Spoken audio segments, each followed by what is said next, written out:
My name is Rebecca Ewa, and good to come your way with the Reporters Roundtable. And as always, we bring your thoughts alive with the messages you send in and the phone calls that you also call into the program, because they mean a lot to us. Today, we're looking at fighting illicit financial flows. And we know that illicit financial flows, that is IFFS, are illegal movements of money or capital from one country to another, resulting in funds being illegally earned, transferred, or utilized across an international border.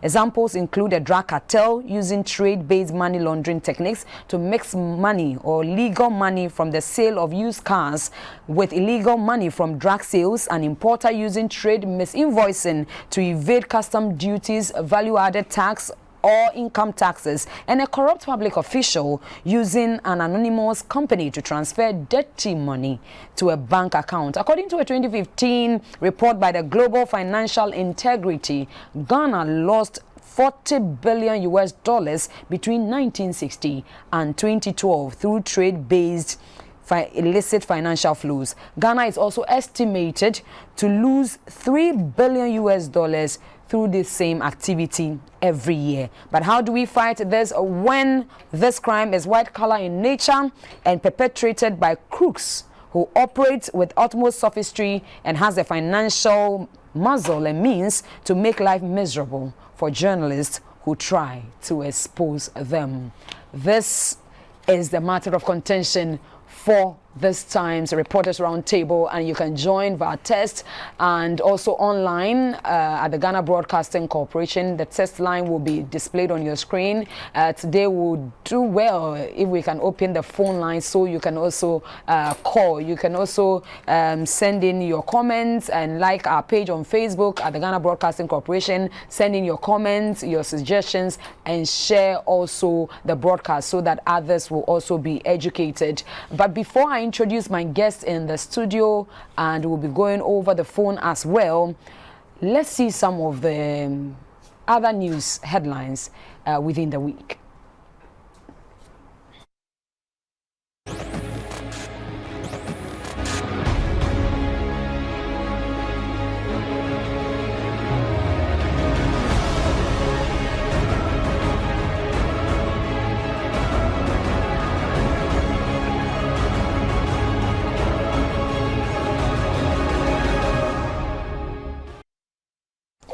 So there you have it, some of the major headlines within the week. In case you missed it, there you have it, graphically neatly presented there to you. But we're looking at fighting illicit financial flows, and my guest in studio is Ibrahim Al-Hassan. He is a senior journalist with the EIB Network, owners of Star FM and GH1 TV, and also the organizer for the Parliamentary Press Call.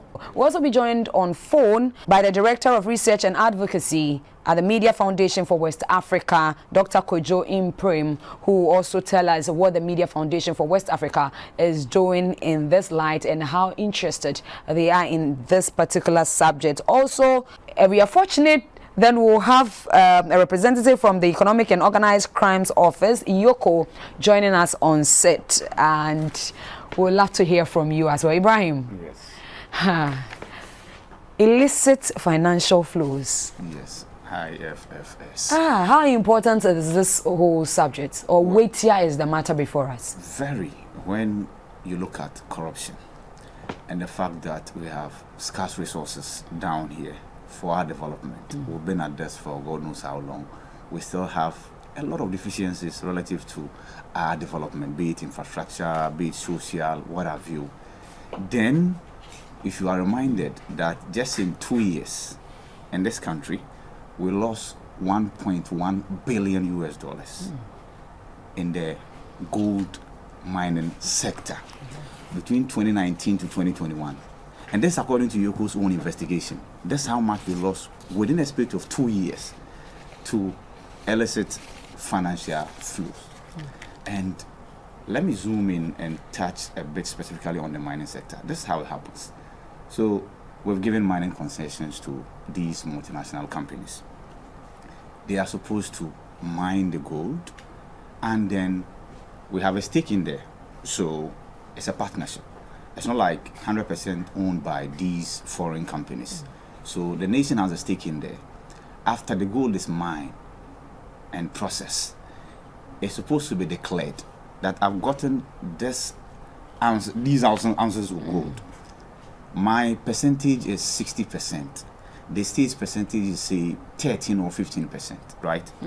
So if I declare everything that I've been able to gather from the mine, the state will get what it's due. I'm also required to pay taxes in that regard, right? And royalties and whatever. But some of these mining companies do not declare exactly how much gold they've been able to get from the ground. So if you don't declare, what that means is that the nation loses money. 1, 2, the community where the mining activities are taking place will also not get what is due them. Now then you ask yourself, how then will this gold that has not been declared be sold? And that's where another layer of corruption is opened. They go through our porous borders to send this gold out of the country because it cannot go through the official channels. That's right. Because if it goes through the official channel, you have to declare. Again, of course, our ports, and that's where our officers are equally complicit in some of these things.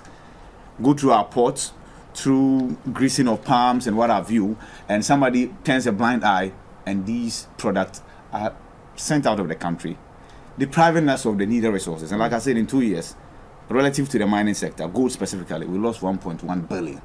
We are the IMF. We've been there for God knows how long, looking for just 3 billion.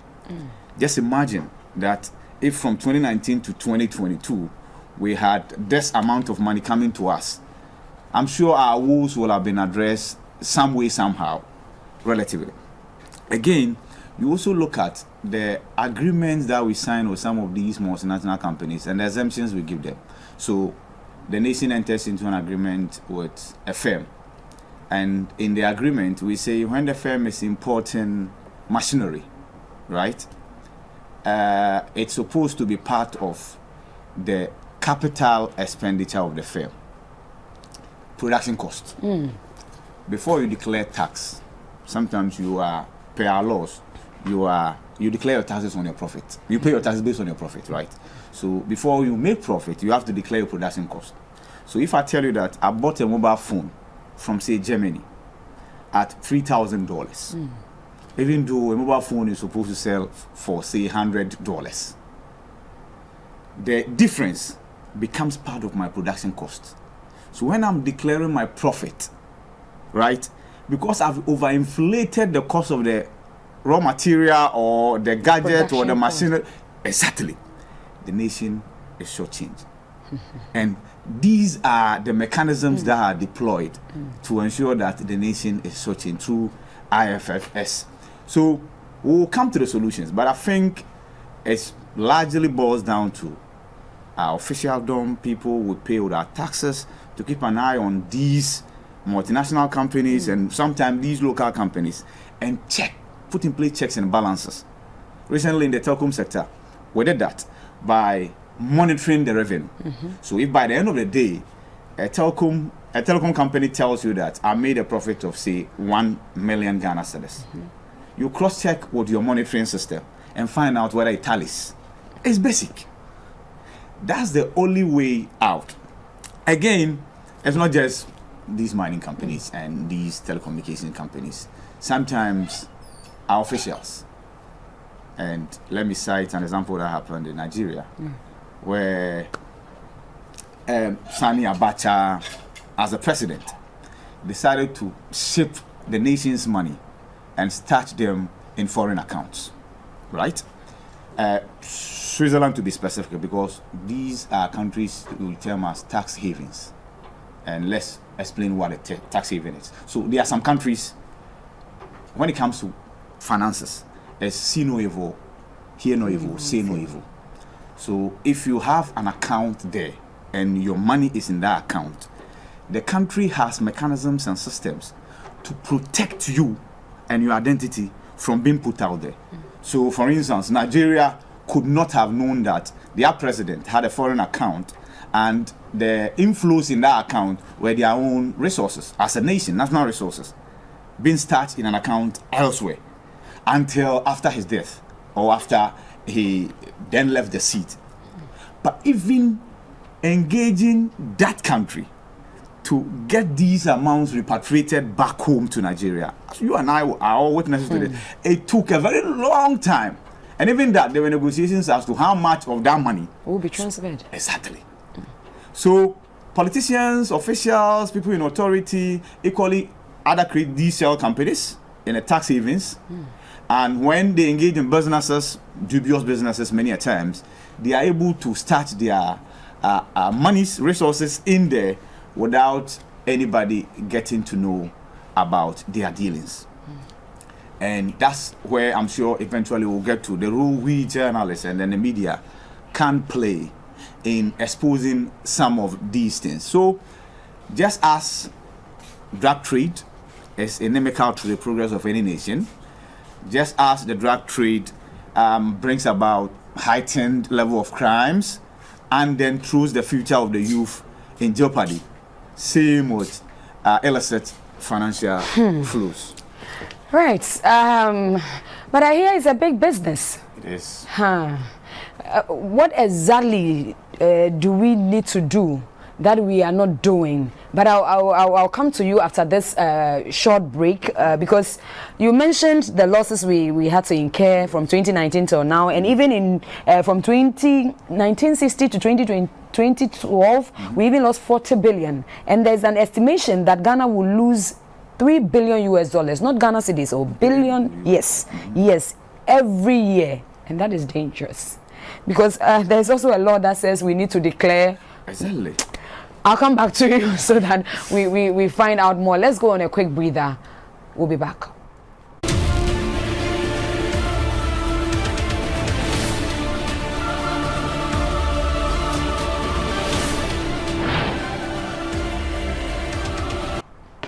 Thank you for staying on, and we are looking at illicit financial flows and how we can keep it. And as I earlier indicated, we are fortunate we'll be having somebody from Yoko joining us, and God be so good, he is here. And I have been joined by Mr. Edward Kujo, who is the head of administration at the Economic and Organized Crime Office, Yoko, here in Ghana. Mr. Kujo, you were listening to the conversation earlier. How risky is this whole issue of illicit financial flows? Thank you very much. I think that the first speaker couldn't have said it better. The level of risk, it's a problem for all of us. In fact, our current financial situation can be linked to that because monies that should be within the system to improve the system, to get people jobs, create employment, companies, it's just leaving the country, and it's living without. I don't want to say officials are looking on, but without measures being put in place to deal with that. And where the measures are in place, some people deliberately would turn a blind eye or would just not enforce what they have to enforce. It's a bit of an issue. And he touched on very, very salient points. In fact, when it comes to imports and exports, and when it comes to trading, I mean, it's become an avenue where people are moving funds, whether from legal activity or from legitimate resources, but send it out of the country illegitimately. So it is legitimately earned, but how it gets out is illegitimate. You know, I always go back to the basics. For example, when you look at the West, times they report on our officials or people from this part of the world come into their jurisdictions with huge sums of money on their persons. And you ask yourself, where did they start from? Was it not from their countries? Did they have systems in place? If it's asset declaration, if it's a form at the airport, you have to declare currency in excess of $10,000. Is that not is a requirement in every jurisdiction, I think? So you have to declare in your home country. And then when you get to the country of exit, you declare, because they ask you anything to declare. And when you declare and they find that it's beneficial to the country, they might allow you to bring it in. So unfortunately, in our system, you ask the question, does it exist? For businesses that declare profits and those who move their profits out of the country, who is monitoring if indeed is the percentage of profits they should be moving out? You understand? There's this, those who do business would understand this import declaration process where people would get forms from the GRA, go to the banks, raise huge dollars, ostensibly to go and buy goods out of the jurisdiction and bring them back. We have found that these monies go out and the goods that come are less than it's like a 0.000 point something percent of the money that went out. So you find that the monies are going out for other purposes than bringing in goods. Right, stay right there. I'll come back.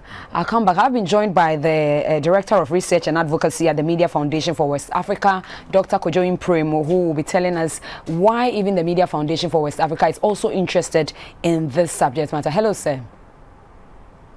Hello, Doc. Can you please hear me? Hello? Yes, sir. I can hear you loud and clear. Thank you for joining us on the Reporters Roundtable. Hello, Dr. Kojo Primo. Hello? Yes, I can hear you, sir. Can you hear us? We'll come back to you so that we'll talk more about this subject. You talk about businesses and the declaration of, So it's not, I mean, I had the first speaker, so it's not one sector. You know, it cuts across all sectors. So even law enforcement, businesses, corporations, telcos, mining companies, you know, everybody's more or less trying to beat the system in a sense. Yeah, because if you can declare this much to government and have all that much, why not? Because we don't have the structures to be able to detect how much indeed people are making as profits and how much they're declaring as to the government or for development purposes. But why don't we have the structures in the first place in the 21st century? And again, picking up what my colleague said, you find that in certain institutions that have, should I say, multinationals and have parent companies outside of jurisdictions, they have structures that allow them to follow the book. You know, but unfortunately for other entities, they don't have those structures, and it costs money to put in those structures. So it's like the cat before the horse. Do I invest so much into paying all that money to government, or do I just go with the system they have and pay whatever they ask for, and then because there's evidence, and in fact, it's not an exaggeration that people keep multiple books of records. So they are what they keep for bank or the regulator in terms of GRE. They are what they keep for them in terms of profit declaration, and what they keep for the register of companies in terms of reporting back to them. So who is checking, who is synchronizing all these declarations to see that, okay, and that's when law enforcement comes in. And often than not, you find that indeed what's in the books is different from what's in the books that is kept by the company or even by the register of companies. So there's a problem with declarations. Then you mentioned an important point about asset declaration. And this is where I want to look at not only at politicians but public office holders. You see, we have a system that allows for people to do whatever they want in terms of declaration, because the system we have now, and yes, people have mentioned that there has to be a review of it. Whether indeed there is a review of it is another thing. I don't know.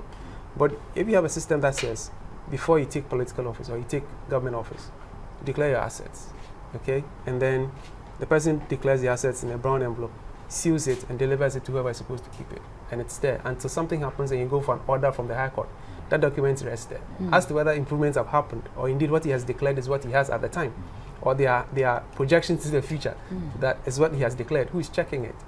And you see, when you put in restrictions such that at the front, at the unloading point, you can't verify what is in there. It's difficult to check at the end what the person has gained, because I can project that in government office 4 years. I mean, I could have probably 5 houses or 3 cars or 10 cars, and projects it into the declaration. But who is checking that? You know, and so we need to make the law follow the trends, so that the declaration process has to be vetted at the time of declaration. Somebody has to go with you and verify what's on the ground, and then keep a record, seal it, and then over time, independently, the organization can still do an assessment of the person as against what he has now, without necessarily going for that first declaration, because it's already in the system. And again, access to that information, because now in other jurisdictions, there's access to information regarding these matters, because people want to know how people are running their affairs in terms of being in public office, and how they manage their affairs in terms of corruption and other. So they want to know where the person started or where he is now, where he's going. And we need to encourage people who are confident enough to stand for these things to be followed. Sometimes you see that the country itself or the populace will pick on somebody who is trying to push an agenda which is shedding the light or bringing sunshine on a certain process that is too convoluted or is so opaque that you can't see through the system. And as a country, we need to know where we want to stand. Fighting corruption or illicit financial flows is not the job of law enforcement alone. Everybody. Because even for entities, they have structures in place. They are audit, they are internal audit, they are external audit, they are controls, compliance. These are all systems that, in a way, should be able to raise the red flags. And then policies are put in place to address them. Right. You've touched on an area that brings me back to my journalist friend here. When it comes to the risk involved. Yes. As a journalist who would want to report on illicit financial flows, how risky is it for us? I'm involved, so yes. How risky is it for us? And I'll come back to Yoko. Particularly, this is money laundering or a form of money laundering. Yes. What has been your role, especially in this time of, will I say, innovation, creativity, new media, and what have you? Because you have talked about as declaration. If it doesn't start from the beginning, you cannot see through to the end. So how have you used that? But let me come to you. Yes, risk involved. It's very dangerous. But before I come to that, let me touch a bit on the asset declaration. See, the system is structured in a way that it can easily be beaten. So you, the government appointee or office holder, right? You are to declare your assets. Like he said, nobody follows up. The public is not even made aware because we told that it's your privacy. So it is kept in a locker until something happens. Then we reverse it. What politicians do, and then appointees, the government officials do, is to, after they declare the asset, be it futuristic anticipation of what they will earn or what the properties they will acquire, when they are in office and they are acquiring some of those properties, they register them in the names of others, drivers, cousins, wives, and what have you. So, yes. So when we are to take a second look at our asset declaration regime, I think we must expand it, where beneficial people closer to you, especially politically exposed persons, we rope all of them in. That when you are exiting and we are auditing the properties you have, we won't just zero in on you, but all the people who work closely with you or people you are related to. But like you said, when a company wants to beat the system, it's not one person's decision. The auditors are involved, be it internal or external. Almost everybody, because you are keeping 3 separate books. When you want to tell your parent company about happenings within the setup, you tell them the gospel truth. Because yes, that's the parent company. But when you want to report to the official, then you either declare whatever that you're supposed to, just because you just don't want to pay the right tax. So back to the risk. Rebecca, it's just like covering activities of a drug cartel. It's as dangerous as a guest. In fact, some journalists in Colombia, Uruguay have been killed for exposing these syndicates, because it's actually more or less like a cabal. Again, the best way to go around this is to do a collective work, like the Panama Papers that we all reported on. So when a group of investigative journalists from different countries come together, they have the power to trigger these leakages, because for you to be able to get access to these books, somebody within the chain must leak them. You must have a source from within the chain who would then give you access to those information and those pieces of information. And that's exactly how the media, journalists all over the world have come together to do. So we have one that centers on just Africa. We have the other ones that, for instance, champion the Panama Papers and what have you. But like I said, it's about also paying closer attention to these tax havens and monitoring our officials who have a penchant for dealing with these tax havens. The reason why, when, for instance, the Japan came to Parliament, where I report from, and it was very topical, many Ghanaians had concerns that even though we all want to be transparent as we can be, and we expect our government to be transparent as we can be, we are investing in a country that has been noted to be a tax haven. If you want people, companies operating in your country to pay the right taxes to you, why are you then, as a nation, as a sovereign nation, looking to invest in a tax haven? You are telling others to do the same thing. So the risk involved is higher. Many have lost their lives. But like I said, now there's a bigger umbrella body under which all of us can operate. So once the papers leak or we trigger our source contacts and get the needed information, we synchronize the publication. It's difficult to target one person in that regard. Let me just contribute. I'll come to you. Yes, you have your bite on this, and I promise you so. But let me go back to the phone and speak to Dr. Kojo Imprim. Hello, Doc. I think we are having a challenge there trying to establish contact with the Media Foundation for West Africa. That is the Director of Research and Advocacy. But Trust us, certainly we will get him on the line and speak with him. Please, come in with your contribution. So just on the risk, you see, we just came out of a process, and at least now I know who I'm on the panel with. We came out of a process where Ghana was grey listed by both the EU, the European Commission, and the FATF in terms of AML policies in the country. Now, you think that is a domestic matter, but these funds that are moving out of the jurisdiction are not accounted for, are not recorded, are not declared, are indicators that they are also noticing, So a time will come when the country will go for an evaluation, and you realize that we'll come back to the same place we were before when we were struggling to put in structures to even exit the grey listing. So it's a cycle. It's either we break the cycle or we just keep knocking our heads together and not get any, come out of the woods. We need to have people be concerned and enforce what exists so that at whichever level, whether it's private sector, public sector, NGO space, whatever structures we need to enforce to make sure that they're living up to expectations and that their structuring or their movement of funds is regulated and follows international best practice. We need to do it now. Because you see, imagine if the returns from mining stayed in this jurisdiction, the returns from any business in terms of taxes were collected and had enough taxes, we won't be where we are today. Such that even those, and this is not to hit at today, the current process in place where even retirees are being affected by, we won't be there because we rather should be protecting them. Some of them have worked, giving their life to the state, worked hard enough, but now we are here because issues of this nature have had an effect, and the risk is that their hard-earned investments are going to suffer. So it's a cycle that it will be worse because we don't want to put in the structures and we're just looking on or pretending it doesn't exist. But a time will come when we'll have to reckon, there'll be a reckoning, and you have parties who have statistics, figures, hard figures, to show to you. They might not be in the jurisdiction, outside of the jurisdiction, and point to you that over this period, X amount of money, and they would show you the leakages. And then you'd see that, well, we need to go back to the basics, but we can do that now because we have the structures in place. Now I'm confused. At one point you said we don't have the structures. At another you're saying we have the structures in place. But let's see the synergy. How are we using new media from your outfit, especially Yoko? Because I know one of your mandates is to deal with money laundering. Yes, to also track the process from the start to the finish. I think that not only money laundering, but that's what probably stands out. A lot of things that we deal with.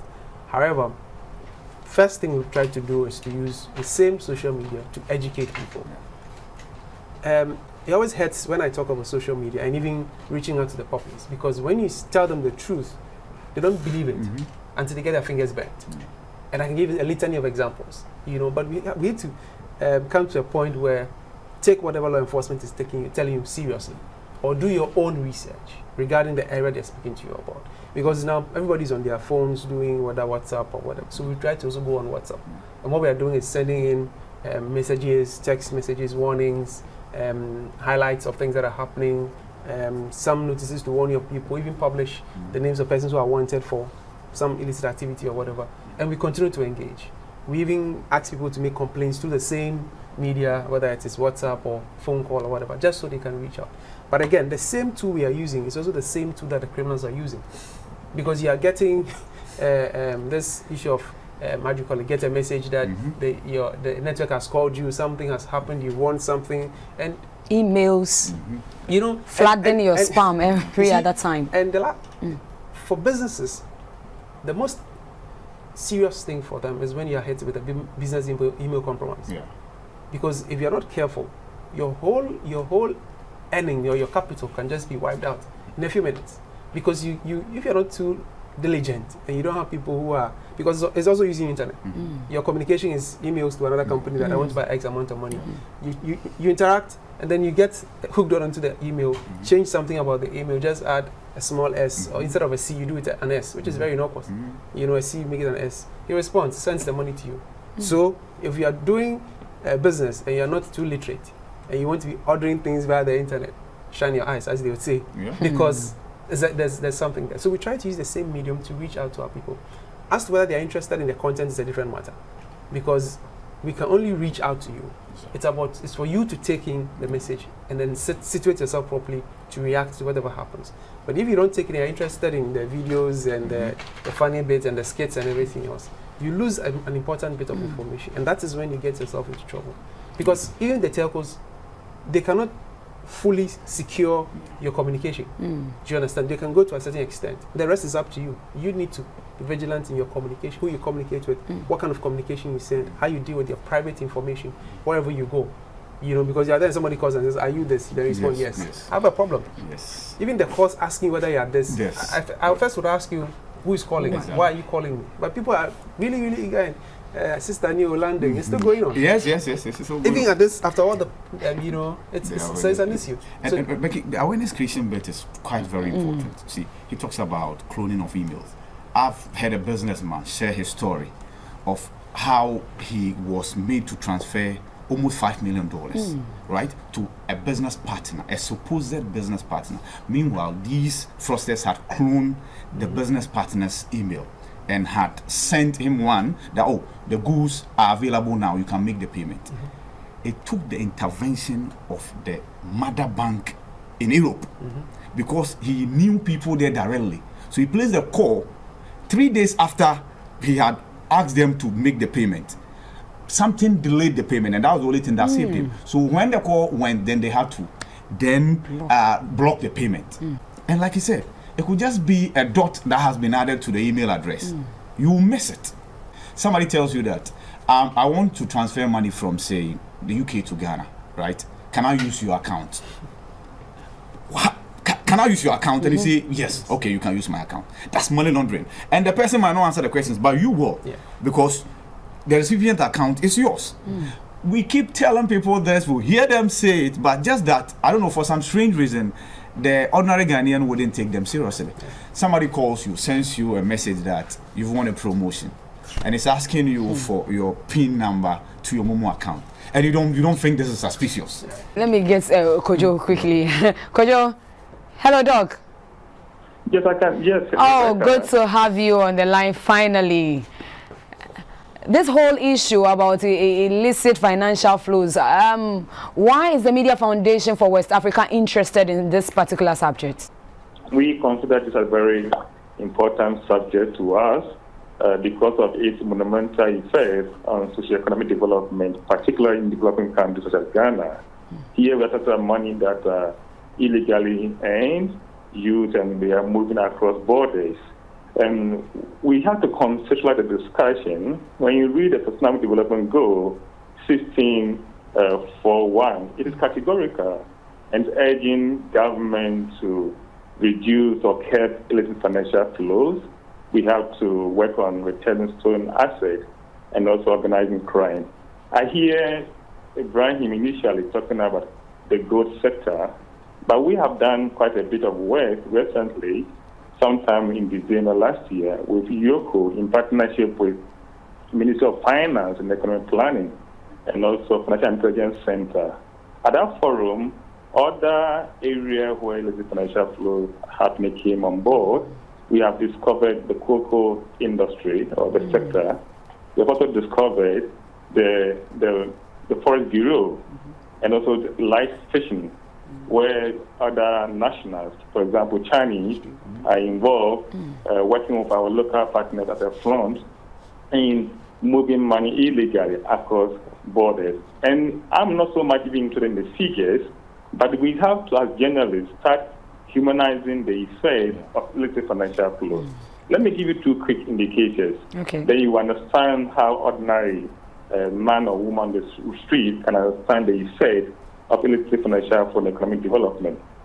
For example, how much does Terminal 3 cost this country? We hear something around $250 million.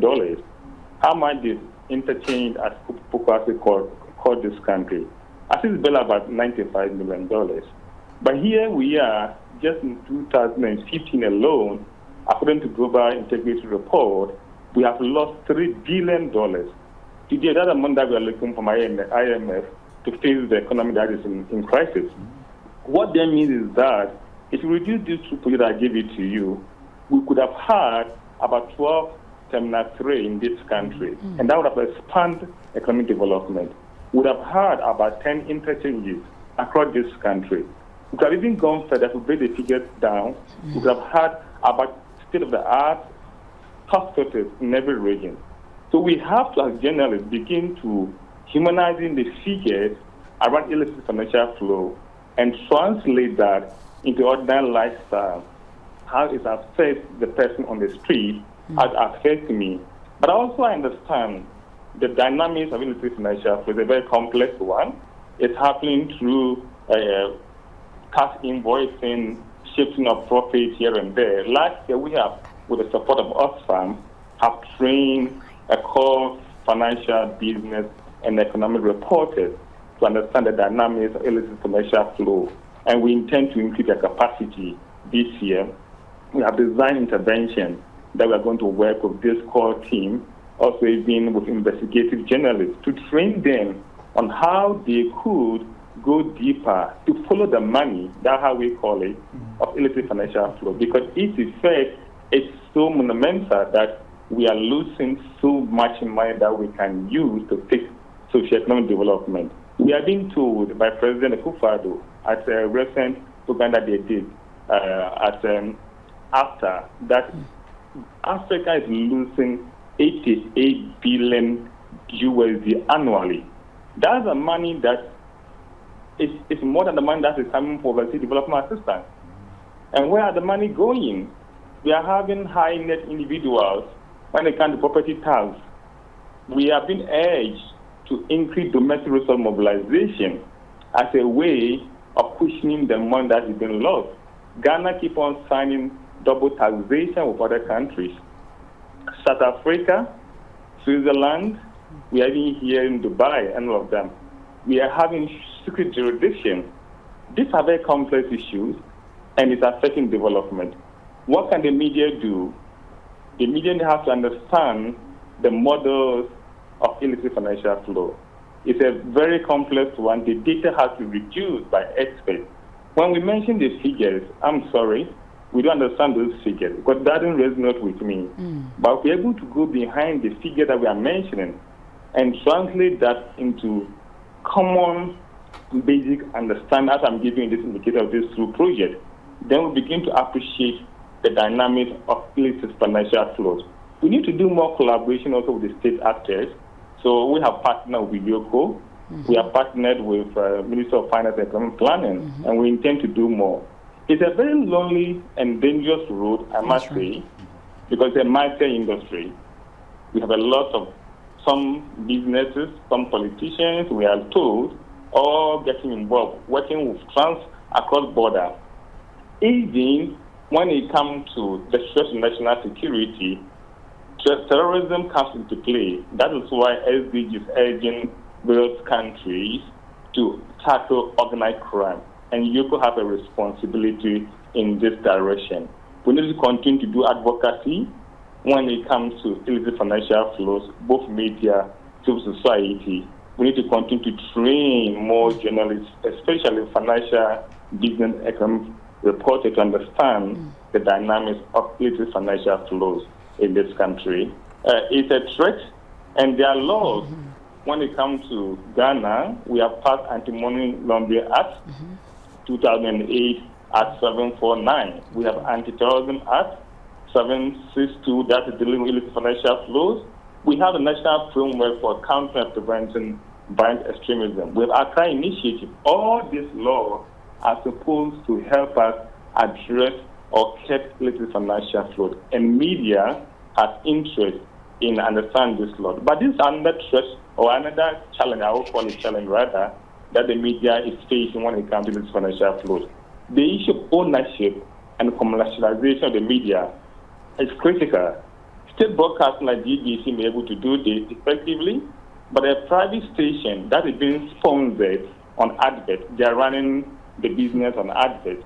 If a supposed company is involved in this financial flow and a journalist go take his life on the lifeline and do a work and he wants to come and publish that story, I'm sorry, the editor or the owner may have to stop that story because it's not in the interest of the supposed entity, this entity that has sponsored or is sponsored the media. So there's a challenge when it comes to commercialization and media ownership. So we have to work together. Media has to form more networking and do more investigative work around illicit financial flows. When it comes to the issue about media ownership and looking at, as a journalist, you risk your life going all the way to even bring up the story and it is not used. How well can we go around it? How do we do it? Yes, so we need to, that's why more investigative, more freelancing become very important here. We also have to think of how we can support and sponsor media, to discuss the issue about media ownership, because it's a big issue in this country. Who are those who own the media? We are, if you look at the statistics, basically the politicians who are owning the media is some business tycoon who are owning the media, and they sometimes they pay the journalists very well. So this young man, this young woman, life is at risk when it comes to livelihood and salary and stuff like that. So when the story comes, you're not able to do that. We have to now do more independent journalism, where people can have blogs, online portals, that they can publish stories on illicit financial flows. So that's one way to go about it. It's also, we need to have a conversation when it comes to media ownership in this country. And the business model that we are running, currently, almost all the media houses are running on advert, and that's unsustainable. We don't sustain business of media when it comes to advert. So we have to think through, how do we make sure the media become more stronger when it comes to business sustainability, when it comes to ownership, when it comes to commercial issues, so that when they have stories, for example, illicit financial flows, they'll be more independent-minded and able to publish this story without any editorial bias. Still, broadcasting may be able to do some, but when it comes to private ownership of media, that's a challenge. And that's where we are beginning to work with the media, let them do more investigative work. We have a fellowship program that we are training a young, articulate journalist to do more investigative work. And Illicit Financial Flows has become one of the blogs for Media Foundation for West Africa, with the support of Oxfam and NORAD, for us to do more investigative work. Because its effect on developers, to keep on saying, is so monumental. Right. Thank you so much, Dr. Kojo Imprem. Dr. Kojo Imprem is the Director of Research and Advocacy at the Media Foundation for West Africa, and he has been telling us how weighty this subject of illicit financial flows, just as we've heard from my guest in studio as well. And let me announce the phone number: 0244-745152, 0244-745152. You can send in your text message or your WhatsApp message, and you can also join us online at Ghana Broadcasting Corporation Facebook page and post your comments, your suggestions, and your contributions and questions there as well. Listening to Dr. Imprem, two things come to mind. You touched on it also. It's a whole cabal. The sophistry involved can make these perpetrators also put the life of journalists at risk, make their lives very miserable. Do we have the protection that journalists who want to venture into these things, or security-wise, how protected are journalists? That will come to you. But yes. I'll help it. Okay, so go ahead and help him. No, I think that I wanted him to take the first bite, then I'll come in. But anyways, I think that we have opened our doors to anybody and everybody who has an issue or has some evidence of wrongdoing to come forward to us. And I think that what the law allows us to do is the capacity in which you come in. If you come in as a whistleblower, if you come in as an informant, if you come in as just a person who is making a declaration, depending on the information you have, the sensitivities and everything, law enforcement can provide you some protection. And that is also allowed by law. So even under the Whistleblowers Act, it says that if you're a whistleblower, the jurisdiction provides you some protection from giving the information and even testifying if you have to do so. So that is also assured. And then again, there are times when, because of getting involved in the process, the capacity in which you come in will now put the burden on law enforcement to go out there and pursue things that ordinarily, as a person, you can't go in. So that we can now use the force of the law to request for information, call people to come for invitations, to come and speak to certain issues without you getting involved, but still in the process, but not interfacing with them directly. So that opportunity is also available. So it just needs you to come forward with the information, and then you can get all the protection you need to be able to move the case beyond just an allegation or a suspicion, but to get evidence to support it, and also to push to the very end, which is the prosecution and maybe confiscation of assets which you have gotten from the use of illegal funds. Yeah. And in a minute, and then we have the financial risk too, because these are multinational businesses, right? With the financial muscle that's way above that of even your media house, right? So there's financial risk also involved for journalists who want to expose these matters. So you first of all have to have a passion for this, because it's difficult. 1, 2. You also look at, like Dr. Ibrahim said, if your channel will not allow you to publish that story after all the hard work, there's YouTube, there's new media. Find a way of putting it out there. But once your life is at risk, at whatever point you've got into, bring in the law enforcement. Like he said, they have the power to take over from where we might have. It could be that you've even published the story. Still go to them, as we always do in this country after an investigative piece. It's either the Office of the Special Prosecutor or Yoko taking it up.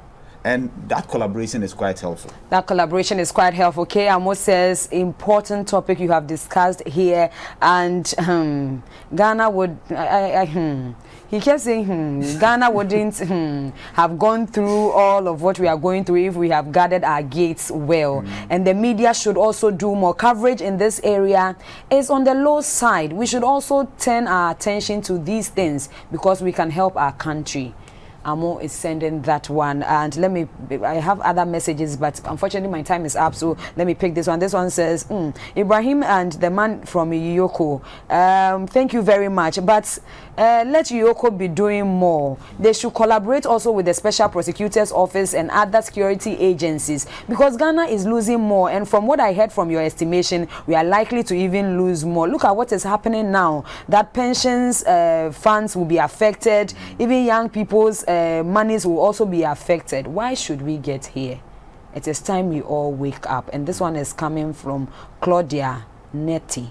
Okay, I think that is where we'll end our conversation. And certainly I know these issues will come up elsewhere, and it will be an issue that we'll discuss over and over again. It shouldn't end with our network. Other networks can also take it up and discuss it to the latter. Let's do stories around this area, because and all the other outfits will also do advocacy on it, and certainly we'll get somewhere. I've been in studio with Ibrahim Al-Hassan, who is a senior journalist with the EIB network, owners of GH1 TV and Star FM, and also the organizer for the Parliamentary Press Corps. And also have been in studio with the head of administration at the Economic and Organized Crimes Office, Iyoko, Mr. Edward Kujo. And on phone, we're joined by Dr. Kojo Imprem, Director of Research and Advocacy at the Media Foundation for West Africa. My name is Rebecca Ewa, and thank you for joining in on the program.